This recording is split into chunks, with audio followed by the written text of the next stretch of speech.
This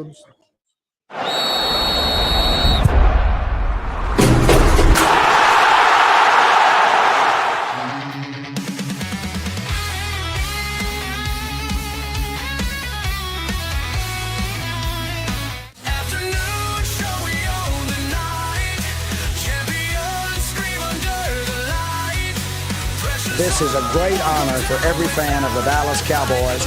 I'm honored to be in the NFL.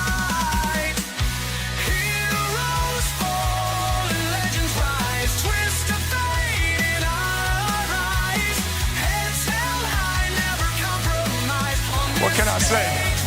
Mamba out.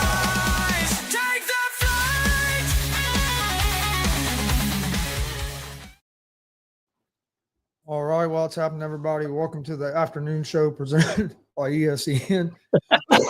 Chris Gonzalez joined by Tony Gonzalez and Jay McLevin. How's it going, guys? Going good.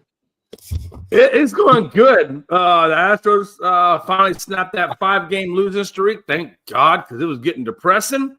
And God forbid, the Astros could possibly bring back Carlos Correa. What I'm saying. Yeah, you never know. I mean, yeah, the Astros win last night. I know Jay was worried with the pitching matchup, but they came through, got it done. Another interesting thing was the Baltimore swept a double hitter from the Blue Jays last night. Yeah. Put it on them pretty good. Yankees won. The Brewers won. Unfortunately, the Padres won, and the Reds lost. The Reds kind of blew one. Had a 4-2 lead, I believe, at one point, and give it away, unfortunately. Chris, did you watch that game? Yeah, I watched it. We just Reds. Dodgers had like 12 hits. We had, I think, 6 or 7. We scored 4 runs. They scored 5 runs. The main thing in that game was we had bases loaded there in the 3rd inning with no outs, and we got 1 run out of it. Yeah, and that extended our lead to 4-2. Where really, if you're playing a team like the Dodgers and you have bases loaded, no outs, you have to get more than 1 run. Yeah, and I mean, if we just scored 3 runs there and made it 6-2 instead of 4-2, that's a big difference. And we weren't able to tack on no runs there, and then we, of course, weren't able to score the rest of the game. We had a couple chances to score, just couldn't get. Had a couple runners in scoring position, couldn't get the hits. Lodolo pitched a hell of a game. I mean, he gave up that home run in the 2nd inning, which was – I know there ain't no such thing as a fluke home run in Major League Baseball, but that was a fly ball, and a fly ball that just carried. In most ballparks, that's not a home run, but short porch in right field in Cincinnati, that ball gets in the air. There's some home run. You get some home runs that you probably wouldn't get. But hey, it was a 2-run home run. Got them Dodgers up 2-0. But after that, Lodolo didn't give up nothing. I think he had 11 strikeouts. Lodolo pitched a hell of a game. Went to the 6th inning, and then bullpen just wasn't able to shut it down. One thing I learned, I've watched a little bit of Dodgers. Haven't watched a lot, but it's hard to continuously get through that Dodgers batting lineup without giving up anything. They're just their batting order is their lineup is just so stacked. I mean, hell, they got guys that they're hitting 6th, 7th, or like 7th, 8th in their order that are hitting 300, that are damn near hitting 300, if not hitting 300. Yeah, I mean, they're so deep in that lineup that you make one mistake, and Barlow came in, pitched real good. He was the one I was worried about. He pitched real good. And then we brought in the other reliever, Pagan. Pagan pitched good. He just made one bad, not even a bad pitch. It was a good pitch. The guy went down and got it. It was low and on the outside part of the plate. I mean, it wasn't like it was dead middle of the plate. It was a decent pitch. Just the guy went down and hammered it out into left field for a double to put the Dodgers up by 1 there in the 8th inning, because it was 4-4 going into the going into the 9th inning. It was 4-4, and Dodgers scored that 1 run in the top of the 9th, and the Reds weren't able to answer it back. It was a good baseball game to watch. Hopefully we can bounce back tonight and get one. and then get ready for our series against the Braves this weekend. We had didn't we have some errors too though? See, in yesterday's game, I think there might have been one in yesterday's game. I know there was a couple. I know the day before the day before we had a couple. Yeah, we had two or three the day before, and I think De La Cruz had one yesterday. Well, yeah, that wasn't an error on De La Cruz though. They called that an error. That's it. That was an infield hit, and you know how critical I can be of De La Cruz at shortstop. Yeah. But he had to go to his right. It was way back deep in the hole, and he had to rush to throw to even have a chance. And the ball one hopped. Steer should have caught it. It one hopped. Steer wasn't able to dig it up, and they gave the error on De La Cruz. It shouldn't have been an error. Hell, the ball was in Steer's glove and popped out. Like it was the throw was online. It just one hopped him because he was deep in the hole and he threw it as quick as he could trying to get the guy out. If a Steer catches the ball, the guy is out. I felt like that should have been an infield hit because that's a real hard play to make. It shouldn't have been, but if anything, to me, it was more of an error on Steer for not digging it up because it was a one hop and it hopped out in front of him. Some it wasn't like one that was. Yeah, I didn't think that should have been an error on De La Cruz, but yeah, now I know. I do remember that because I remember saying, yeah, they called that an error, but I don't feel like that should have been an error on De La Cruz. And even Barry Larkin, who's critical of De La Cruz quite a bit, he didn't think that one should have been an error either. Now De La Cruz did fuck up later in the game on the one where they scored a run. Left fielder threw the ball in, and everybody's played baseball knows you have your shortstop's your first cutoff, your second baseman's right behind him as the second cutoff in case the shortstop don't get it. Or if the throw handcuffs the shortstop where he's not going to be able to get it cleanly, the shortstop gets the fuck out of the way and lets it go to the second baseman so he gets a clean look at it. De La Cruz, the ball almost landed on De La Cruz's feet. He tries to dig it up. And if he just lets it go to McLean, they have the guy at home dead to rights. The guy is rounding third as De La Cruz is getting ready to catch the ball. So, they had him dead to rights, but it's one De La Cruz should have got out of the way and let McLean take, and he didn't. That's where De La Cruz more fucked up to me than the one that they called an error on. You know, it was interesting. I don't know if y'all caught it yesterday. I know you talked about the Blue Jays and the Orioles and things of that nature. Do you know? Did you catch that trade that they did between the doubleheader yesterday? Yeah, I seen that. I was like, wow, that brought me back to when the Astros traded right before the game with Boston, and the guy had to walk out from one clubhouse to the other clubhouse, or one dugout to the other dugout. And I was like, wow, that's weird. And then now they got, I forget what his last name, Dominguez, Seranthony Dominguez was traded from the Orioles to the Toronto.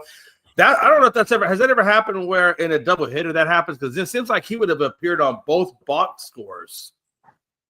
Yeah, I think I don't know if it's happened in between a double hitter. I know they've showed up at the park before, same teams, and a deal's been made. Right. But I don't know about a double hitter. Yeah, that was interesting, I thought. Yeah, and then the Yankees made a deal this morning. They got an outfielder, Austin Slater, from the White Sox. They gave up a minor league prospect pitcher, Gage Zile. Slater is 32 years old. In 2025, he's batted .236, 5 home runs, 11 RBIs, and 29 hits. Yeah, that's definitely a rental until they can get the Judge back for sure. I don't think that particular pickup probably made Frankie very happy. No, I think they just need some depth. I think they just need need players, I think. But this guy was the number 18. The guy that the Yankees give up was the 18th prospect in their minor league system, this Gage Zile. I don't know. Do you I don't know, man. Do you just bring somebody up from the minor leagues, or do you get rid of they must not have thought they had anything in the minor leagues worth bringing up, I guess, in the outfield. Yeah, that's definitely what it sounds like to me. Because otherwise, it seems like they would have just came out of their farm system. But I don't know the Yankees have ever had really a deep farm system. You know what I mean? They don't typically go deep. Yeah, I think it's been a while. Other thing I had Major League Baseball this Saturday, Major League Baseball Speedway Classic. The Reds versus the Braves. They've sold over 85,000 tickets sold for this game. Tickets have been purchased from all 50 states and from 9 countries. So this game is being played Saturday there at Bristol Dragway, again on August 2nd. Bristol Motor Speedway. Well, what I read said Dragway. Oh, okay. Maybe they I always changed the thought- name. I mean, it was always called Motor Speedway. Maybe they that's changed the name. Yeah, that's what I thought too, because that's what I was going to put Speedway, but then I've seen it twice said Bristol Dragway. Oh, okay. So I don't know what the hell the deal is. Maybe they have drag racing there too. That place is so big. Maybe they do both. I don't know. Yeah. I've been there once, not for a race, but been there. Yeah, I remember you going. Does that field, does it even have like seating or bleachers for fans to sit in around that? I know it's on the infield part of the track. So are they even able to have fans out there, or how does that work? Yeah, they sold all kinds of tickets. 85,000. I didn't know they had bleachers out there. I mean, because I'm assuming the race and the ball game aren't going on the same day, right? I'm assuming it's No. There's no race there that weekend. Yeah. They built a baseball diamond there at the racetrack, and they'll use the stands there, and then they'll put stands or other stands around it as well. Okay. I wonder why they would do that. I wonder why they would put a baseball field in a track. Is that just a gimmicky thing to bring tourism to the track, or? It's for one, they can hold more people, sell more tickets. They see other sports doing it. Hockey does it. Hockey sets up at these baseball fields and sell a lot more tickets and play outside than what they can indoors. And it's just a way for baseball to. It's a way for baseball to expand and draw some new fans. It's history. It's history because just like I said, Jay, they've sold tickets from all 50 states and 9 countries. What other game would do that? I mean, is 9 countries going to go to see the Yankees and the Mets? You know what I mean? Just a normal, game. So it's history. And there's no Major League Baseball team in Tennessee. True. So that's a good point. So having a game like this in Tennessee, and you have it at a place like Bristol where you can hold so many fans, it's going to draw a lot of people because of that. Because there is no professional baseball team for them to go just watch it anytime they want. So I never checked out Bristol. So Bristol is a track. It's in Tennessee. Okay, it's big. I didn't know where it was located. They have the big NASCAR races. It's a short track. It's a quarter-mile track. It's a short track. Oh, okay. Oh, damn, that is a quarter mile. That is a really short track. A quarter mile or half mile. It's a short track. Like you can see if you're there, you can see the whole. It ain't like the races where you can only, if you're sitting here, you can only see that part. There, you can see the whole track. Oh, damn. Well, that's interesting then. Okay. They have a night race. They have 2 races a year there. They have a night race and then they have like a day race. But yeah, it's okay. One thing I did see about that game, Dad, a little bit ago is the Reds have announced Chase Burns, our rookie, is going to be the starting pitcher for that game for the Reds. Okay.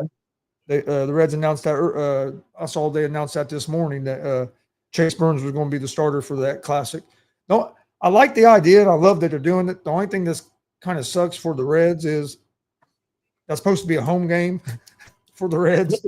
Yeah. And you're losing one of your home games to go play in Tennessee. That's the only thing that kind of sucks because that series with the Braves starts actually tomorrow. They start that series with the Braves tomorrow in Cincinnati, and they play Thursday, Friday, and then Saturday or whatever day it is they're playing in that other game. I think it's Saturday. Yeah. So it must be a 4-game series, or they give them a day off after that. I think they might get the day off after that because I'm pretty sure I saw that the Braves series starts tomorrow because I thought the Reds would have tomorrow off and start the series on Friday. Yeah. Huh. But yeah, they play tomorrow. So let me see. Yeah, they play Thursday, Friday, Saturday, and then the Reds have Sunday off and then start a series with the Cubs on Monday. So the Reds have Sunday off this week. Yeah, that's very unusual to have Sunday off, but it's because of that. Probably because they had to travel in the middle of the series like that. Yep, I would think so. I mean, both teams have to both teams are traveling the same distance because they'll both be leaving Cincinnati to go to Tennessee, and it's not a real Ain't like that's real far Yeah. travel, but it's still. I mean, you're still losing a home game, but you're getting to play. I mean, you're in the spotlight. Like you. I mean, you got all these people going to be there. So I mean, it's a cool thing that the Reds are involved in it, especially since they got to play and do the Field of Dreams game.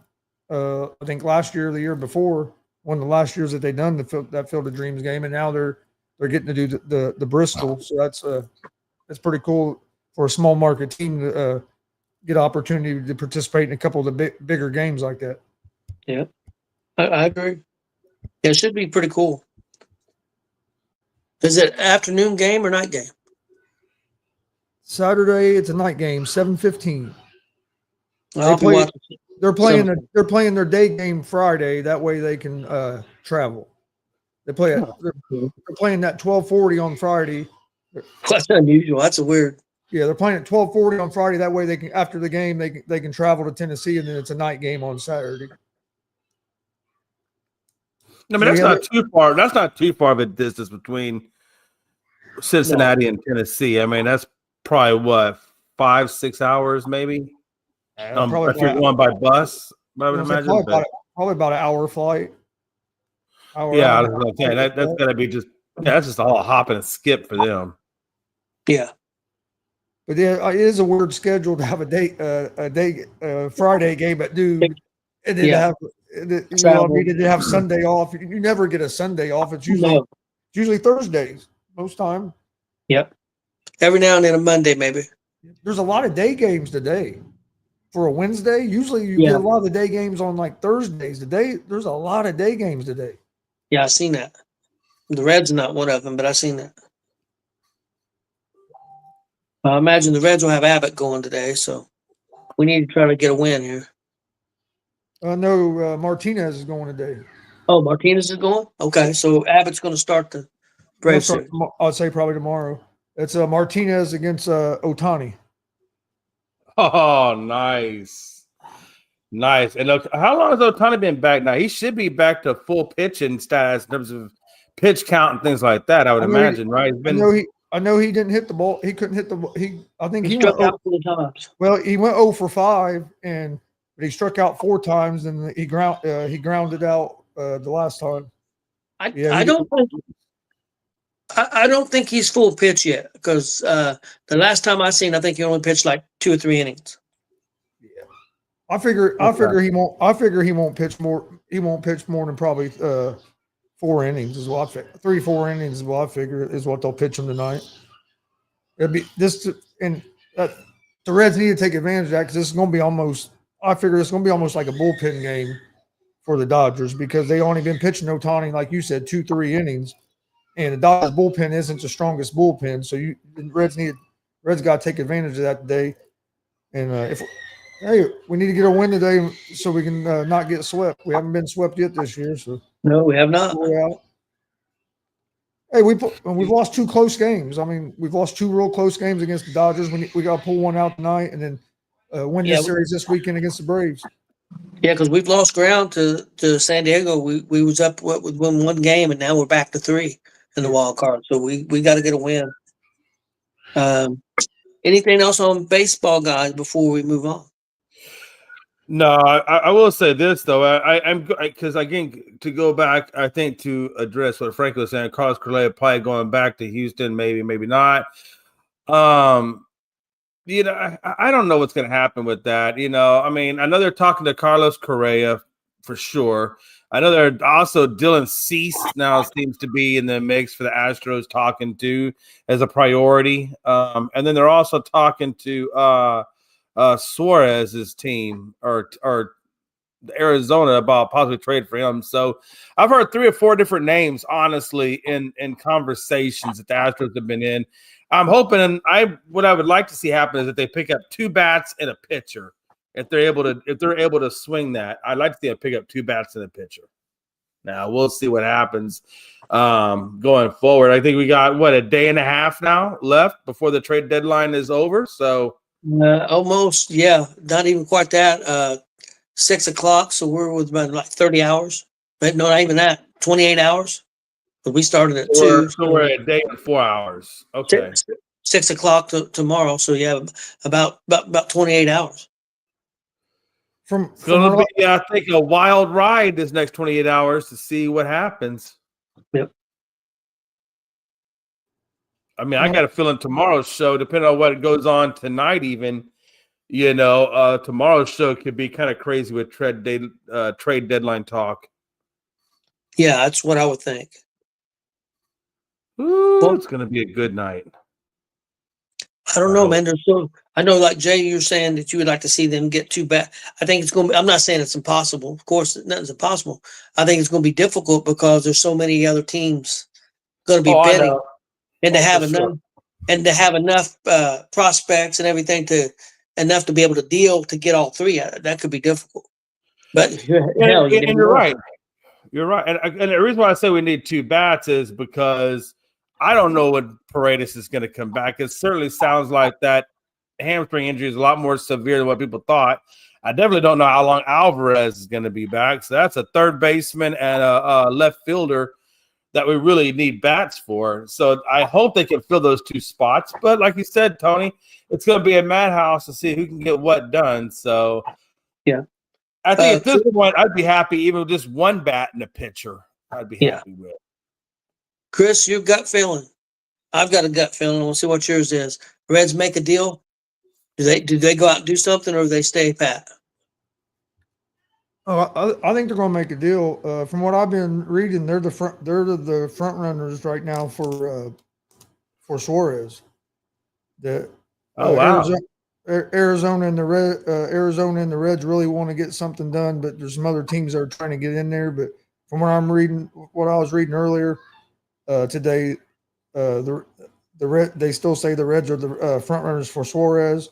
And then the Reds have also been might be getting a guy from maybe Baltimore, outfielder Moreno, I think was his name. He's having his best year as a pro hitting the ball. That dude's hitting almost 300. Yeah, that's the one that I had read about that they might bring in to be a designated hitter. Yeah, they're looking for, from what I'm hearing, him and Suarez, and then there's also, I guess they're looking at maybe bringing back Sonny Gray. The Cardinals may. I would love to have Sonny Gray back, but we really don't need we need more bullpen help than we need starting pitching. But there is talks that they might bring Sonny Gray back. But I mean, with the Hunter Green question, I can understand bringing Gray, but Sonny Gray's he was a hell of a pitcher for the Reds when he was here. The other thing with that, Chris, is if Sonny Gray comes on the team, even if Gray's on, you can move Martinez back to the bullpen. Yep.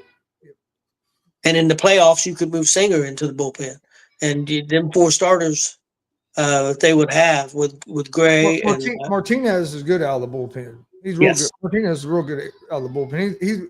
He would be great for our middle relief because he's great at coming in like in the 5th, 6th inning and giving you 2-3 innings. Like he's that guy who can come in and could eat up some innings for your bullpen. And we've been using him as a starter instead because we needed to. But yeah, I think they'll make a move. I think it's going to be Suarez, but we'll see. See, I'm the opposite. My gut is saying we're not doing anything. So I hope you're right. I hope we do something. I read a bunch of stuff too, but you don't know. I mean, there's all kinds of stuff out there. So, but yeah. Okay, guys, what I got up next is a little NFL. Trey Hendrickson reported to the Bengals training camp today without a new contract. What are you guys' thoughts on that? He went back. Well, I mean, I think it's certainly encouraging for the team that he's back in camp. Even though there is no deal there, I mean, they're still going to have to get hammered out, but at least he's back in camp. That shows at least a little bit of thawing on his end, at least to it. So we'll see what comes out of it. But I think anytime you get somebody into camp, that's already one step in the right direction versus not being in camp and possibly not being on a team, period. Chris, what do you think? I think they're still in the same situation they were because I think he showed up at camp, but I don't think he's going to participate. I think he's just going to hold in. That way he don't get fined $50,000, $60,000 a day. So Yeah, it's he's fine for basically, 50,000 a day. yeah, he's basically coming there so he don't get fined 50,000 days. I think he's going to do like these other guys and just stand on the sideline or do Well, that's whatever what and not participate and just be there. That way you don't get fined. I think that's what he's doing. Is he decided to go ahead and do a hold in. That way he wouldn't get fined every day. So I think they're still in the same situation as they were basically, other than he's in the building, but I don't think that he's going to participate in anything. I think he's going to do like you've seen some of the other guys do. Like we saw, Jonathan Taylor done it with the Colts a couple years ago. He was there every day, but he was in a hoodie with the hood up, standing over by himself, not participating with anything with the team. And I kind of think that's what you're going to see from Hendrickson until they get something figured out. Yeah, could be. And plus, if I remember right, he's a free agent next year. So if he don't play, or if he does play, the Bengals are going, and he may just say, "Hey, I'll play," and I'm gonna tear it up, and then there's no way I'll be on your team next year. I'll be a free agent. I'll go somewhere else, and hopefully I'll go somewhere where we play you twice a year and kick the shit out of it. The only downside of that is you could get hurt. Well, that's always a part of the risk, right? That's why you never want to play without having that contract squared away. So that way, God forbid, if something does happen, you're not out there flapping without no money. Yeah, definitely. Well, that's the thing that was cool.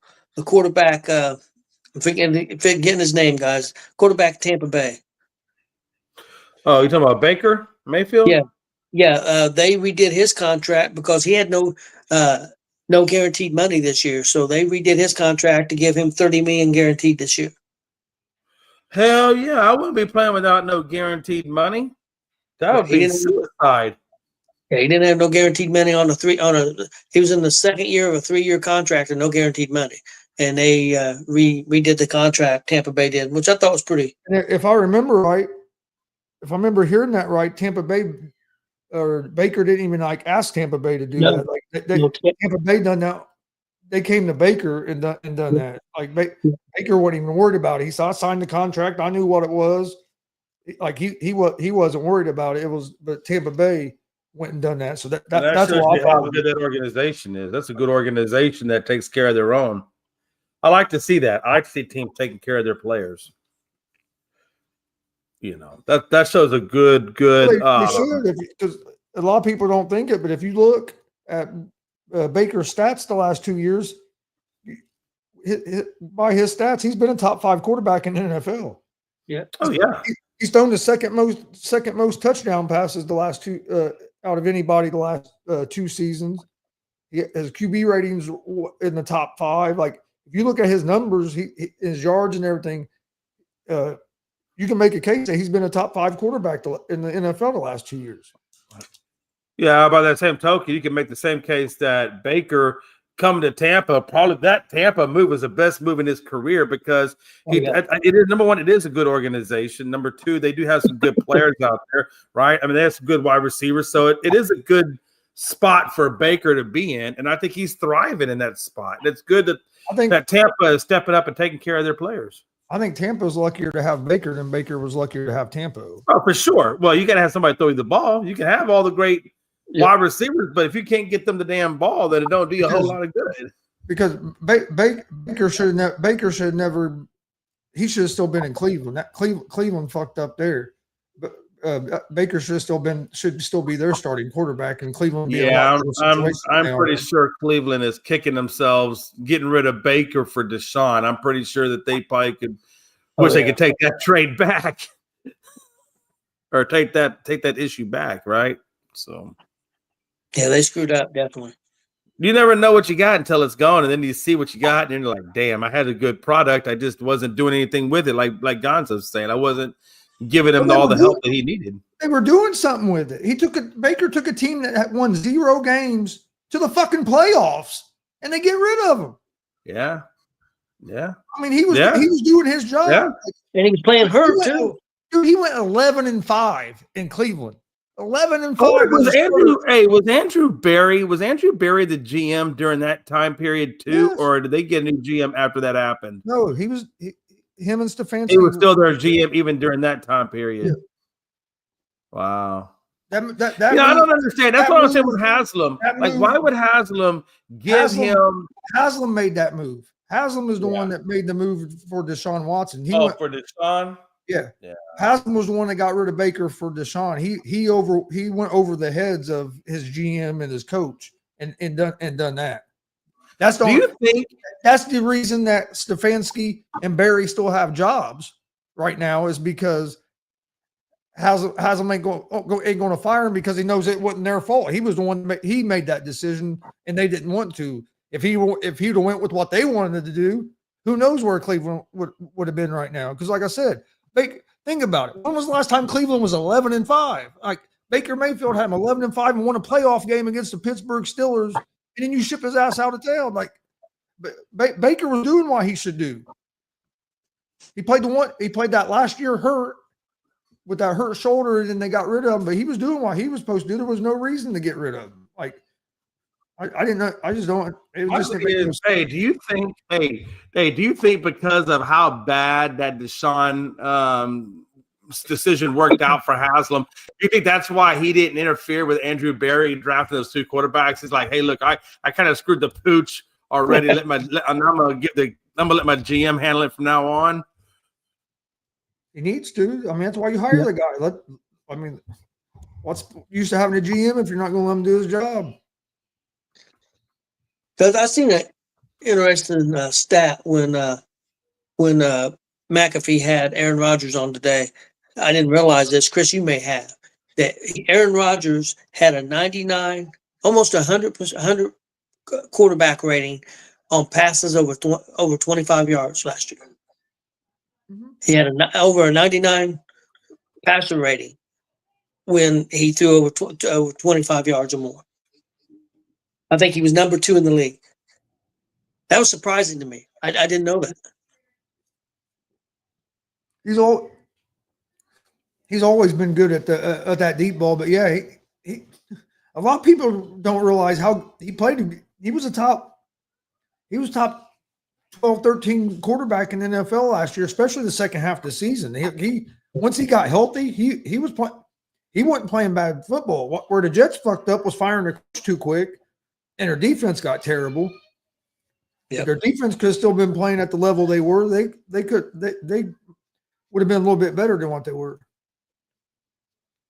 Well, still got a little bit of NFL here. What I got here, I've got from NFL on Fox, sports writer Ralph Vincenio's power rankings. Now, this is his power rankings. These are not my power rankings. So, Chris, I'll ask you first. Who do you think he had as the number one power in the power rankings going into the season? What team? Is this the one? I sent it to you. Yeah. Okay. Well, I know because I looked at it, but I was just seeing if it was the one. He had the Eagles at number 1, right? Yeah, he had Eagles number 1. I can understand that. The ones that really surprised me, that stood out to me, was number 5 and 6. It's probably Green Bay. Yeah. Yeah, there's no way I'd have Green Bay that high.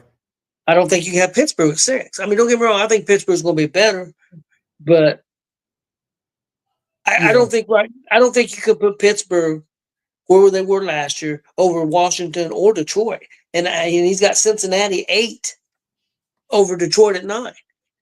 I don't think Cincy deserves to be that high, or shouldn't be over Detroit. Let me put it that way.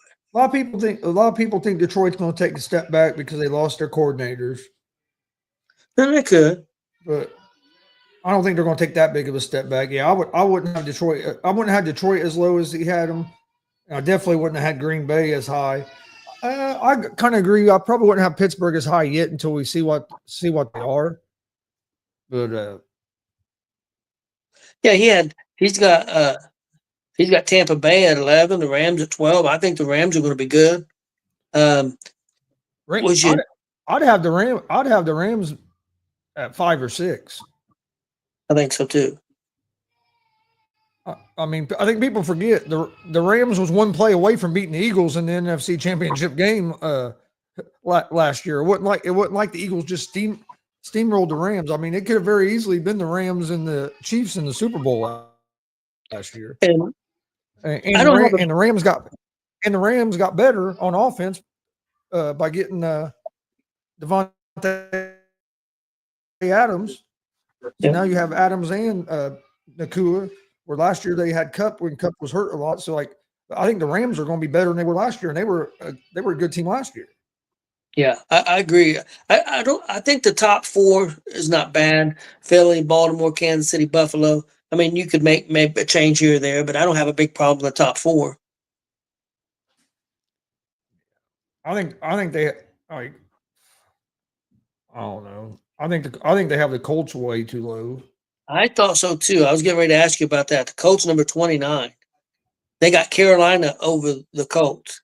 They got the Jets over the Colts. They got the Giants over the Colts. Miami over the Colts. The Raiders over the Colts. New England over the Colts. And some of those are going to be close. I think New England and the Colts could be close. The Raiders, I don't know about. Miami, I don't know about. That could go either or. Atlanta, I mean, it's to see what the quarterback's going to do. But I don't see why you would put the Giants. But Carolina is the one that definitely I don't see. The only ones the Colts are ahead of is Tennessee, New Orleans, and Cleveland. No. What about Jacksonville being number 20? That was a shock to me. As I said, the Colts should be ahead of Jacksonville, in my opinion. Dallas coming at number 19 on the list. Well, I think right now, when I talk about Daniel Jones and Richardson, they're not exactly, neither one of them are exactly doing anything at practice, especially more or less Daniel Jones. I think he's kind of falling flat. So, of course, it's still preseason, so it's still too early, but that's some of the reports I saw on Daniel Jones. Is that he wasn't looking great, but he wasn't looking like he wasn't pooping the bed either. He was kind of like in the middle. Dallas at number 19. I mean, it is what it is. I don't have high expectations for Dallas this year. I still don't know what I got in the coach. I don't. Guy and a couple of the offensive linemen have gone down with injuries. They're expecting them to be back by the end of the training camp. But in all honesty, I'm not fully confident in this Dallas team. I'm not. Especially since we got the Redskins, not the Redskins. We got the Commanders and the Eagles in our division, which are both really good teams. I expect Dallas to come in third in the division. That's where I see them at. So, yeah, probably 19 is probably where they should be ranked. Yeah, me and Chris both thought the Colts were a lot lower than they should be. The Texans, I think, were at 13, if I'm not mistaken. Yes. What'd you think about Green Bay being 5? If the Texans are at 13, there's no way the Colts should be at 29.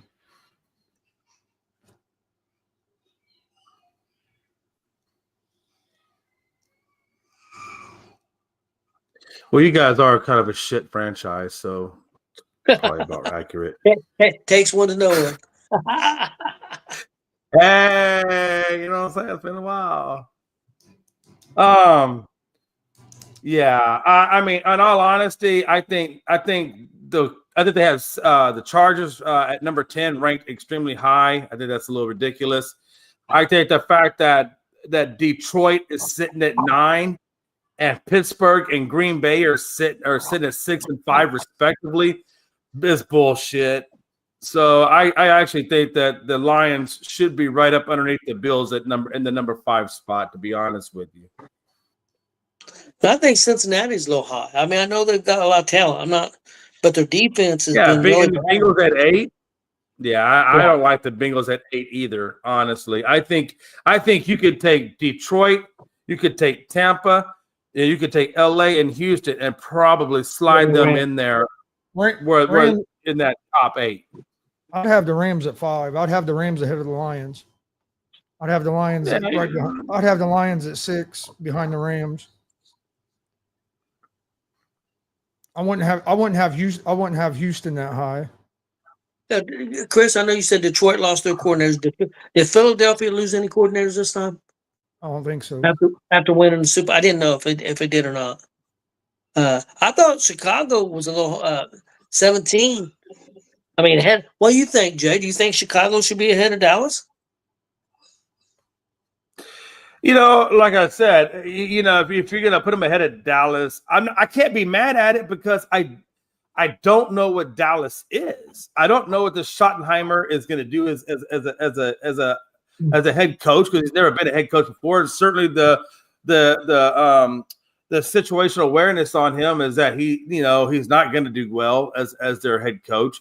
They already have a lot of discipline issues on the team. They definitely have had a lot of fights at training camp. They've had a lot of injuries to the offensive line. So it's hard to say, man. It's hard to say where the Cowboys truly are, honestly. I don't think the Bears are going to be all that good either, because the Bears have been having issues. They can't get their offensive line, and they can't get that offense as a whole. I mean, Brian Johnson or Dennis, whoever his name? Ben Johnson. Ben Johnson's already kicked Caleb off the field once. He kicked the offensive line off the field already. So it tells me that they are not in exactly on the best of circumstances on that offense right now. So I don't think maybe the Bears really shouldn't even be that high. I think we should knock them down a little bit until they say otherwise. Yeah, I actually do think that the Bears are ranked too high. I was surprised with Arizona at 14. Yeah, I can't speak on Arizona. I have not followed them enough to really be able to speak on it. So I don't know. It is what it is. Do you think Dallas, Jay, and Chris, ask both of you, for you, Jay, do you think Dallas is about right at 19, or do you think they should be a little higher? And Chris, what do you think? I know you think the Colts are low, and I do too. Where do you think the Colts should be on this list? First off, I definitely think Dallas is probably ranked where they should be. 17 to 19, even if you want to go 16, anywhere between 16 to 19. If you want to slot Dallas anywhere in there, I think I would be okay with it no matter what, because I don't think we're trash feeders. I don't think we're elite. I think we're probably decent. And when I think of decent, I think it's 500. So 500 for us is probably about the 15 mark. So 16 to 19, that's probably logistically a good place to put the Cowboys until the Cowboys can tell us differently. That probably is a good spot to have them in that range. I will tell you this, though. If I fully expect Houston to win that division, and if you're a division winner and you're not somewhere in that top 8, that's a problem for me.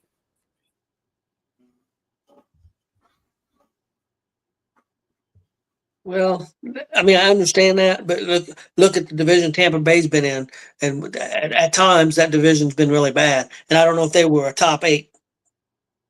Whoever come out of that division, I don't know if they was a top, even though they may have been a division winner, they may not have been a top 8 team. I'll tell you what, I guarantee, I bet you Houston's better than Green Bay. I bet you Houston's better than the Pittsburgh Steelers, and I guarantee you they're better than the Bengals. So I don't know what you're going to plan on slotting in there, but I can't imagine Houston not being in that top 8. I just don't see that. I'll bet you $1,000 right now they're not better than all 3 of those teams. I bet you one of them teams is going to be better than Houston. I bet you $1,000 right now that Houston. Well, you're just doing that because that's Jonathan Mathis standard clickbait material, and I get it's going to be good for clips. No, it's good for clips. All right. From now on, no more Gonzo. I just want clickbait on that. Right. I want you to come out with clickbait as your name. What the hell? Oh, he's mad now. That's okay. Let him go. He'll cool off. He'll cool off. Now, Tony, you have known Gonzo much longer than I have. Is that considered to be a full-on meltdown right there? Or because he said yesterday, I haven't seen the full meltdown. Is that the full meltdown? I don't think it's a full-on meltdown. He just needs to go get a cigarette. Well, we'll see. Well, hopefully Gonzo will come back. We love Gonzo. We do. What's next? What's next on the item? Well, I was ready to go to the top 10 list. I wish his ass would come back. God, man. Okay. Let's see. Which one do I want to do first? Let's do the top 10 albums that contain both hard rock and heavy metal. And I'll give you number 10 to give you a kind of maybe a gauge of where they're at. What they had was for number 10. This is from a website called Top Tens. They had the Black Album, Metallica, at number 10. Chris is back. Is he giving me the middle finger? I feel like that's the middle finger. I don't think he is. I think if he's going to give you the middle finger, he just do it. Well, no, are you blind? That's My whole hand. Well, according to the VA, yes, Chris, I am actually blind, legally blind. That's why I don't drive very much. Matter of fact, if you were here, I would ask you to drive me around, and I would buy you beer. But you're not here, so I can't buy you beer to drive me around. Okay, let's move on. Again, on the top 10 albums that contain both hard rock and heavy metal, on this list, starting at number 10, they had the Black Album, Metallica. I maybe give you a little bit of a gauge. So what do you guys think? What would be your number one album, guys, for heavy metal, possibly hard rock that contains both? So this sounds like a bleed over type album, one that could be kind of considered either or. That I'm assuming that's how they're putting that list together. Yes. Well, I'll start it off then. I think probably AC/DC's got to be on that list. They are not. Well, they don't even put them on that list. Nope. The disrespect is real. Chris, who you thinking?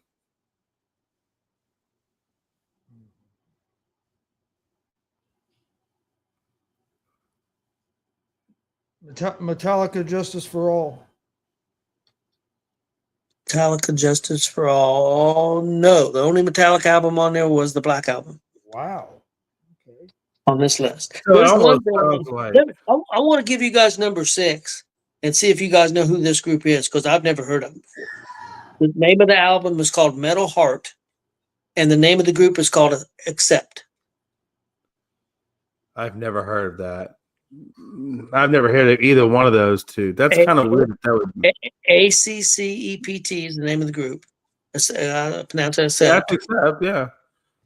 And it's I've called. never heard of that. No.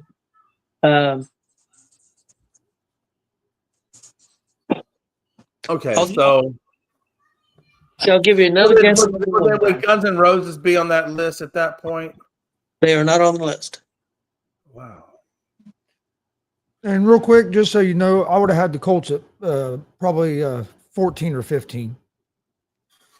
I never did get to answer that part of the question. I think Dallas and the Colts are probably close. Whether it would be 15, 16, 17, I think they would be close. I just going back here real quick. I don't think Houston's top 8. I think they might be top 10. Again, I don't agree with Philadelphia and Pittsburgh, but Washington definitely should be up there. I'm high on the Chargers. I know Jay's not. I'm high on the Chargers. I'm real high on the Rams too. So I think that could fill out the top 8. I think Cincinnati and Houston record-wise will be close. But I worry about Cincinnati's defense. I think the Chargers are going to be good. I could be surprised, but we'll see. I'm a big hardball guy, so we'll see. Okay, guys, back to this real quick. Give you another guess at number 1. I'm going to go with Slipknot because I feel like they ride that line of metal and rock pretty close. They are not on the list. Damn. Korn? Is Korn on there? No, they are not on the list. Good God. Huh. Wow. I'm gonna say Ozzy has to be on there somewhere. Ozzy's at number 8 for Blizzard of Oz. Yeah. Huh. Okay, guys, I'm gonna give you What about Judas? Is Judas Priest or Iron Maiden? Are they on there? Judas Priest is on there. Iron Maiden is not. Okay. Judas Priest is number 3 with British Steel. Okay. Okay, guys, number 1, Holy Diver, Dio. Number 2, this is a surprising. I know this band, but I wasn't a big fan. I know a couple of their songs. It's the name of the album is called Rising Rainbow. Was number 2. Rising. That's the name of the band. Rising Rainbow. No, Rainbow's the name of the band. Rising's the album. Oh, Which I know Rainbow, but I I've don't never know. heard them. Number 4, number 3 was British Steel, of course, Judas Priest. Number 4 is called, the album is In Rock by Deep Purple. Deep Purple. Okay. Wow, they consider Deep Purple to be metal though. Well, it's hard rock and metal. So Okay. five, Heaven and Hell is the album, Black Sabbath. Yeah. 6 was Metal Heart with a Sept. I've never heard of them. Yeah, I've never heard of them either. Number 7 is Blackout by Scorpions. Scorpion? Yep. Wow. 8, Blizzard of Oz by Ozzy. Number 9, Fire Down Under by Riot. And number 10 was Black Album, Metallica. I get Riot. Okay. I have a hard time with the Scorpions though. I've always thought the Scorpions were kind of soft. I never really looked at them like that. Now, the next list I had was top 10 best new wave American heavy metal bands. Now, these are some of the ones that you guys even mentioned a couple today, and yesterday mentioned a few of them. Would be more on this list. Anybody got what type of again is this? best new wave American heavy metal bands? So think American. New wave. Boy, these categories they give, I've never even heard of some of these categories. But I think you guys will. I know I've heard of every band on this except for one. Okay. And you guys probably know this because you guys are more metalheads than me. And I'll go ahead and give that one. That was number 8, Trivium. Trivium. I've heard of Trivium. See, I've never been to a concert, but I have heard of the band. Trivium. And so so you guys know where the list is going. I'll give you number 10. Number 10, they had System of the Down. Okay. So now we're getting kind of more. Okay, I see where you're going with this. Okay. But you definitely want to think American because it does say American. It says best new wave American heavy metal bands. I was told yesterday System of a Down wasn't heavy metal. I don't think they are heavy metal. I'll stick by that. Even today, I don't think they're heavy metal. Every band I said yesterday wasn't heavy metal. I was wrong at. So I don't know why I'm guessing. That is certainly not true. I'm gonna say Five Finger Death Punch would be on that list. They are not on this list. I was surprised. I didn't say you were wrong. They say you were wrong. They didn't. Okay, you got to guess for number 1, guys. All right, hey, I'm gonna say God. I'm gonna put Godsmack on there. Godsmack is not on the list. Jay, you suck. He's going to say Godsmack today when he told me Godsmack went metal yesterday. Wow. We're not doing well. Your guess was a band you told me wasn't metal. Okay. But I also said it depends on the point of view, whoever made this list, because I don't see System of a Down as metal. That's why I wouldn't guess them. But when Pops gave us System of a Down, that tells me that they're looking at this in a different, or they're coming at it at a different approach. I would never put System of a Down as metal. Rock, grunge, alternative, whatever. I would never put AC/DC as metal, and you've said their name for every list.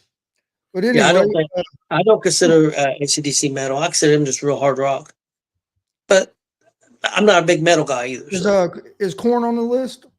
Yes, Korn is on the list at number 7. 7? Damn. Yeah, you got Korn at 7, Trivium at 8, and System of a Down is 10. Them are the ones that you guys know of. Well, geez, if you got, and that's what I'm saying. So if you have Korn on that list, I don't know why you wouldn't have Slipknot on that list. Slipknot's on the list. Nobody said Slipknot wasn't on the list. No, I'm just saying, I'm sorry. I'm just talking inside my brain. I would say Slipknot. That's what I'm saying. Slipknot. I'm thinking out loud, Chris. My bad. Slipknot's number 5.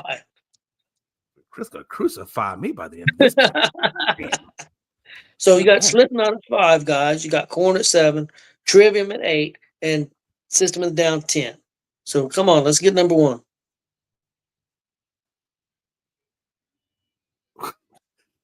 I almost want to say out of funniness, I bet they put Foo Fighters at number 1, even though I don't consider Foo Fighters to be metal of any kind.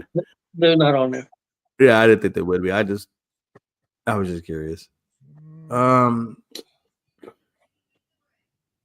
They got Rob Zombie on there? Nope. Damn. Okay, guys. I'm gonna give you. Let's see. We got 7, 8, and 10. I'm gonna give you number 9. 9 is Disturbed. Okay. And I'm gonna give you 6, and then I'm not giving you any more. See if we can guess. After you get 6, Machine Head. I wonder if Rage Against the Machine is on that list. No. Chris, have I ever heard Machine Head? Do you know? I would say you probably have. Okay. So you guys still do not have anybody 1, 2, 3, 4, 5.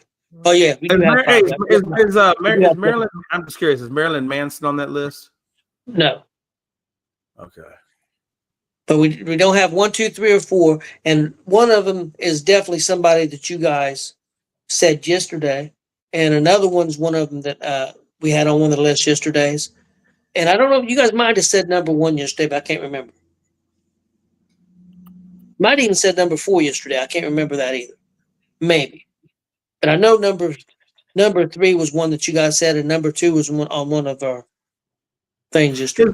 Just out of curiosity, is Lamb of God on there or Seven Dust? Lamb of God is number 1. Got one at least. Damn it! Might not get the rest, but I go. Take that, Gonzo. Take that.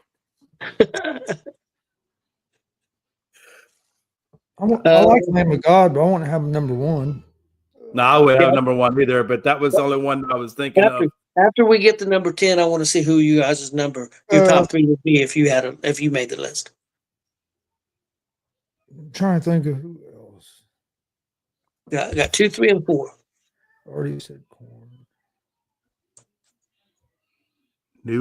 It is new wave American metal. Pantera. Pantera is number 3. Ooh. That was one of them you guys mentioned yesterday. So we still got 2 and 4.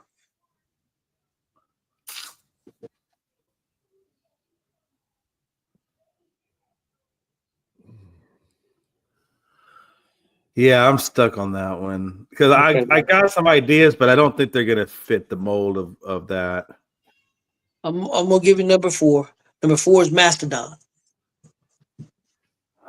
So number 2 is left. I think number 2 would be really high, way too high on this list. I could be wrong. Is it Megadeth? No. Okay, just curious. Any more guesses, Chris?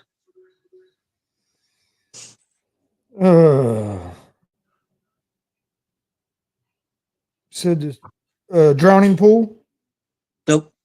I'm gonna give it to you guys. Avenged Sevenfold. Oh yes, I should have thought of the same. What? Number 2. Avenged Sevenfold. I would have never said Avenged Sevenfold. I wouldn't have had him that high, but I'm gonna give you number 10 again, and then you guys tell me if you made the list, who would be your top 3? At number 1, they had Lamb of God. Number 2, Avenged Sevenfold. 3, Pantera. 4, Mastodon. 5, Slipknot. 6, Machine Head. 7, Korn. 8, Trivium. 9, Disturbed. And 10, System of the Down. Based on that list, I would have had Rage Against the Machine somewhere on there. You can figure out where you want to slot them all you want, but Rage Against the Machine should be on that list.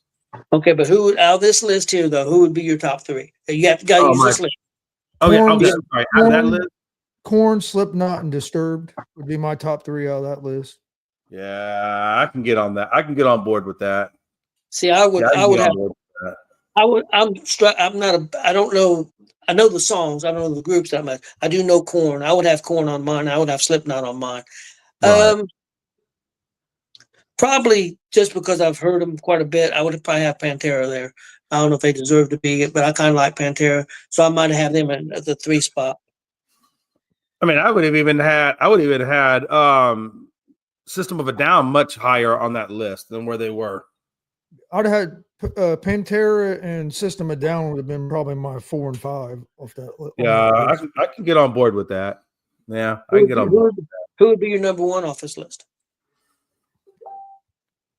For me, probably Korn. Yeah. I don't know. For me, just because I love Corey Taylor a lot, and I love Jonathan Davis too, but I like Korn's music. Slipknot's music a little bit more. So I would probably go Slipknot and then Korn. But if you want to put Korn over Slipknot, I'm not going to argue that. That's just about preference, basically. Yeah, it really is. No, seriously, because both of those bands are extremely good. And hell with that. Why the hell is it Rob Zombie on that freaking list? That's ridiculous. Avenged Sevenfold, my ass. I'd put Rob Zombie before I put them on there. I said Rob Zombie. I know you did. Not on there, guys.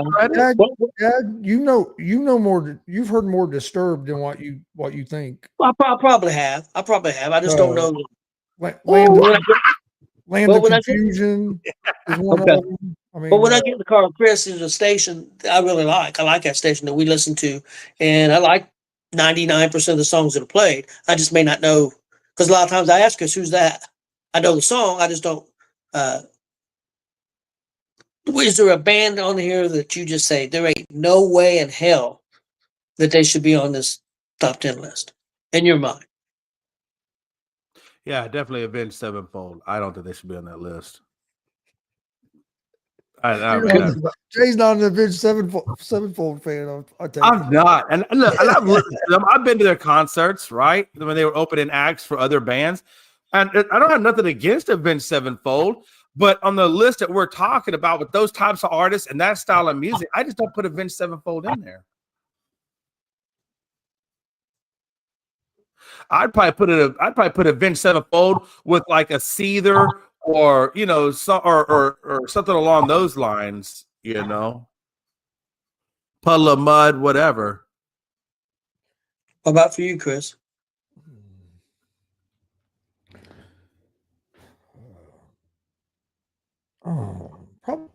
For me, it'd probably be Mastodon, just because I never really have listened to much Mastodon.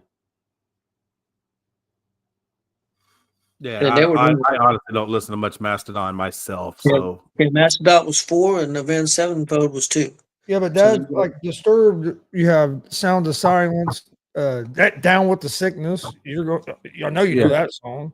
Yep. I know was it 10,000 Fists or something like that? Yeah. Vengeful One.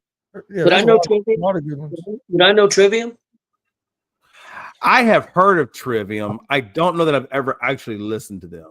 I'm not sure. I think I know a couple of their songs, but I don't know if you've would have heard them or not. Now that station you listen to, some of them bands I know more. Like if I hear their song, then I know who it is. Then I do just by their name. Yeah, I'm the same way. No, I'm the same way. Would I know some Avenged Sevenfold songs with the station you listen to? Okay. Yeah, you've heard some of their songs. I'm the same way though. Like if I hear a song, I might not be able to tell you the name of the song, but I know the song, and I hate that because sometimes I always remember the name of the songs. But yeah, okay, guys. I don't know. Them lists like Lamb of God is good, but I wouldn't have had Lamb of God at number 1. Hey, ESPN has officially cut ties with Shannon Sharp. I guess we saw that coming. Yeah, maybe he can go hang out with George Taylor. You know what I'm saying? Damn. Oh goodness gracious! Yeah, George Taylor basically said her career's over. Yeah. Yeah. Let me ask you real quick before we get out of here, guys. What do you think about NBA Jonathan Kuminga continuing to decline the Warriors' 2-year, $45 million offer? I think he should take it. I think that's probably about what he's worth is $20 million a year. I don't think he's worth more than that. I mean, he's a role player at best. I don't know. I think he should have signed that damn deal, to be honest with you. I think it's a smart move by Kuminga. I think he needs to. I think he don't fit in Golden State. He don't when he plays and Steph and them are on the court, dude balls out. But once he plays with Steph and Draymond and he's in there with them, he just don't flourish in that system. I think he is realizing that he needs to get out of there to get somewhere where he's going to be able to perform better and have a chance to make more money. Well, the Kings and the Suns are trying to get him. Now, is it going to work out? Is it going to work out for him? I don't know, but I do understand why he's doing it. But whether it works out for him or not, I don't know. But I do think it's, if you watch the last couple of years, he just don't, the type of player he is isn't fitting into that Golden State system. And Right. I think he would be better off somewhere else. Now, whether doing this is going to work out in his favor, because hey, sometimes you don't get sent where you want to go, or sometimes you're not as valuable as you think you are. So I mean, it could not work out for him, but I understand why he's trying to get out of Golden State. Yeah, the Kings and the Suns are both trying to get him, but Golden State has not been interesting in anything that they've offered so far. So they're kind of at a standstill.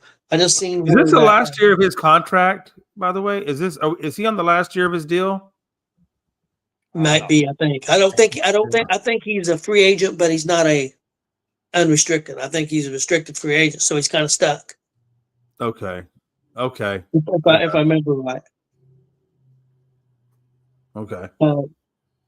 I did see that one running back used to play with the Colts, Moss, got released by the Bengals. So they let him go. And I did see before what you said, just exactly what you said, Chris, that what's his name that went back, Hendrickson, says that he's at practice, but he is not practicing. Till he gets an extension, he's not going to get on the field. Yeah, that's pretty much what Michael Parsons is doing too. He's there, but he's not doing the drills. He's just basically going to meetings. And also, real quick before we get out of here, I did watch. I didn't know that there was 5 episodes, but I watched all of them. WWE Unreal yesterday. It was outstanding. Watched all 5 hours of it, or well, it's not quite. Each episode was probably about 55 minutes. Very, very, very good show. Highly recommend it. I'm gonna watch. I didn't get a chance to watch it last night. I watched the Reds game, and then I started watching McAfee, and I fell asleep watching McAfee. Yeah, it's very good. Very, very entertaining. Well, you said it was WWE. What was the last part of the title? It's called Unreal. Unreal. WWE Unreal. Okay.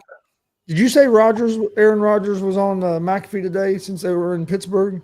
Yeah, he was on. The coach was on. The general manager was on. I saw when I turned it on, the special teams coordinator for Pittsburgh was on when I turned it on. So I'll have to go back so I can see the other guys on there. Yeah, guys, got our first NFL football game tomorrow night. Was it the Lions and Chargers, right? I think so. Yeah, I know it's Chargers. Yeah, I believe it's Detroit. Yeah. Yeah, the whole game. McAfee's going to be live from there. So I guess you guys realize I just saw this on there. Reds are acquiring third baseman Hayes from the Pirates. I hadn't seen that yet. Yeah, that just came across. The Yankees trade for right-handed outfielder, and the White Sox Austin Slater. So it talks. Let's see here. Let's see what it talks.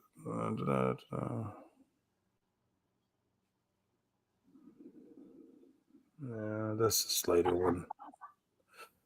I thought it had this. Yeah.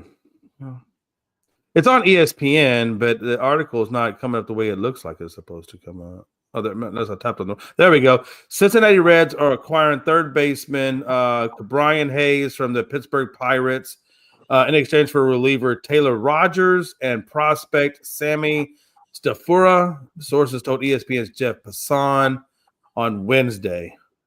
So he's hitting 236.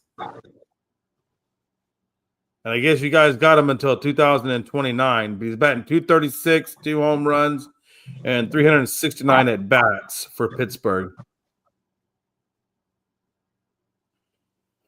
So that's your new third baseman. I don't think he'll be a starter.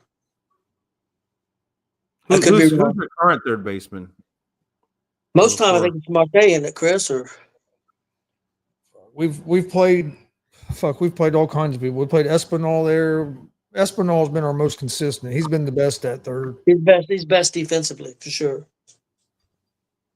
And in the month of July, he's been the best hitting too. He's hitting like 3 330 in the month of July. Espinal is. No, this is a good pickup by the Reds. So I know Brian Hayes is struggling a little bit this year.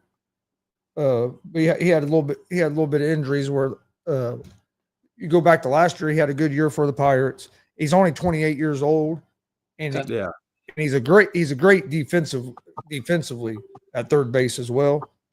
So yeah, I think it's a good pickup.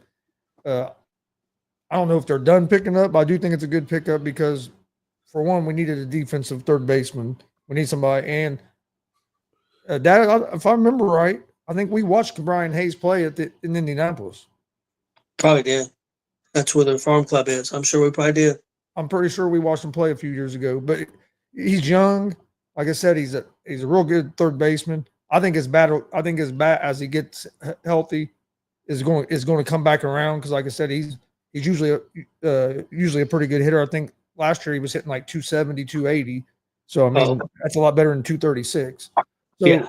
Ain't a bad pickup, and you didn't give up much. You gave up you gave up Rogers, who hasn't been we haven't been using really, and then you gave up a shortstop that was in your minor league system, so a prospect. So you didn't give up a whole lot. We got plenty of shortstops. We don't have no problem. I'm not mad at the move. Glad to see that they're trying to do something at third because defense at third cost us that first game against the Dodgers Monday night. Marte not fielding the ball fielding the routine ground ball at third was what cost us that game. So I mean, we got to do. What sucks about Marte is he's hitting the ball pretty good, but the dude just ain't. He ain't been doing bad in right field, but at third base, he's in his head right now. You can tell he's in his head. It can happen. I didn't realize though Rogers is 34 years old. I mean, he's definitely got some, but he does have a good ERA at 2.45.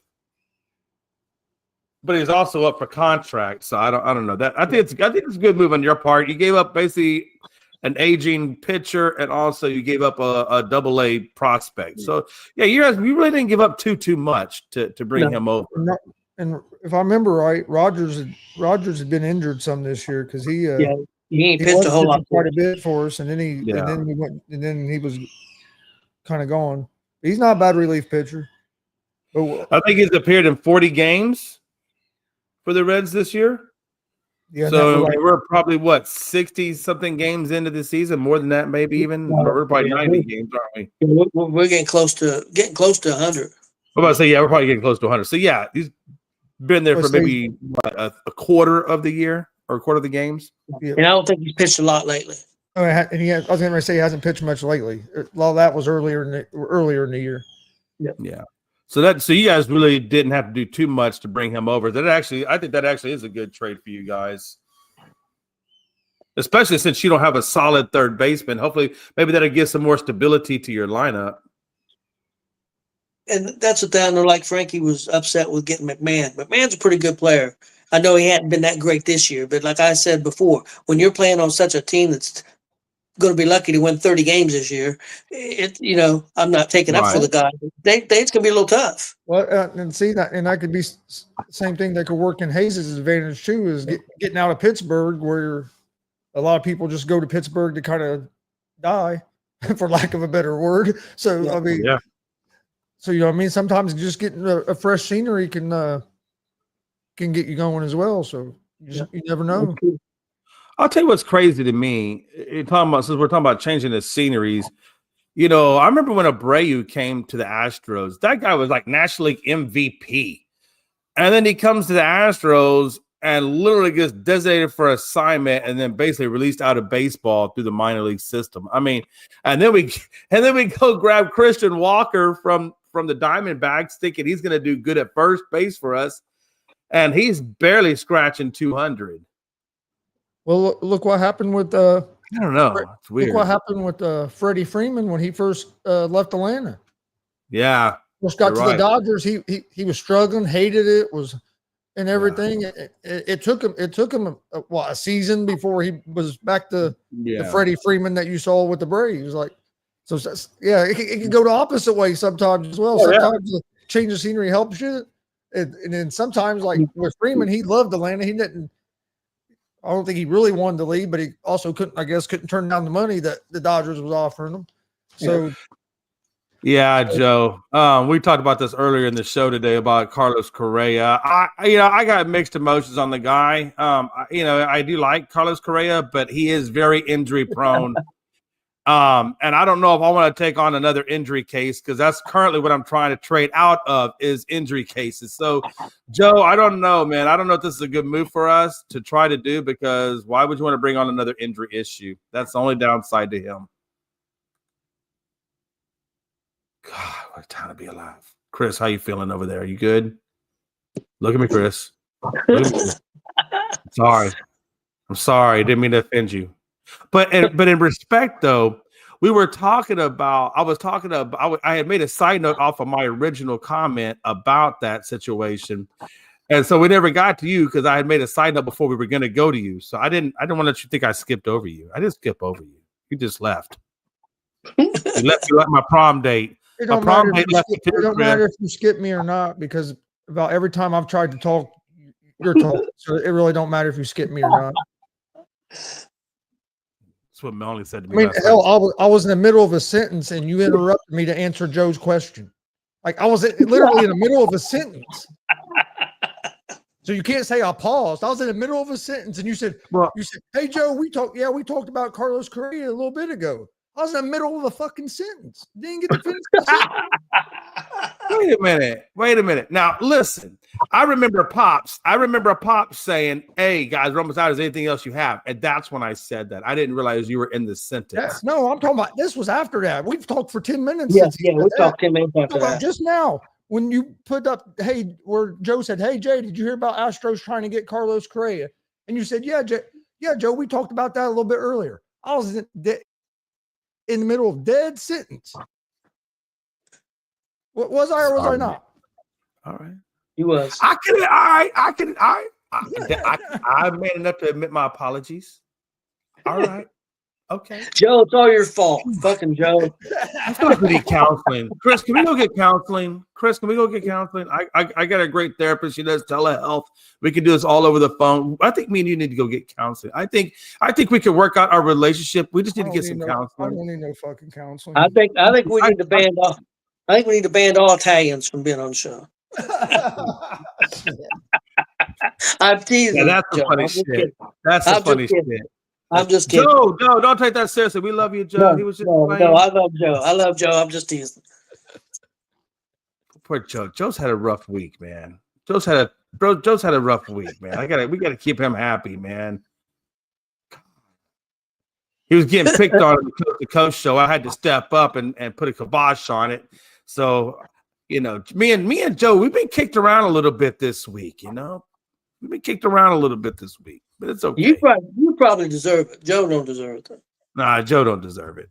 I, on the other hand, probably do. If it makes you feel better, Chris, 90% of my issues in my marriage have to do with communication. So you're not the only one. I just want you to know that. All right, guys. It's not you, Chris. It's me. Let's get We got anything else? No, we're done. I do have one more thing. If you did like today's content, and you do like watching me and Gonzo work our relationship differences out in front of live audiences, please give us a subscribe to Gonzo Sports Network or Gonzo Sports Room, and also to ESEN's YouTube channels. We would appreciate the subscribes, and we will always give you the most honest, vulnerable, raw truths out there, and we spare no feelings. I'm gonna start wearing a referee shirt. You should, man. I'm telling you.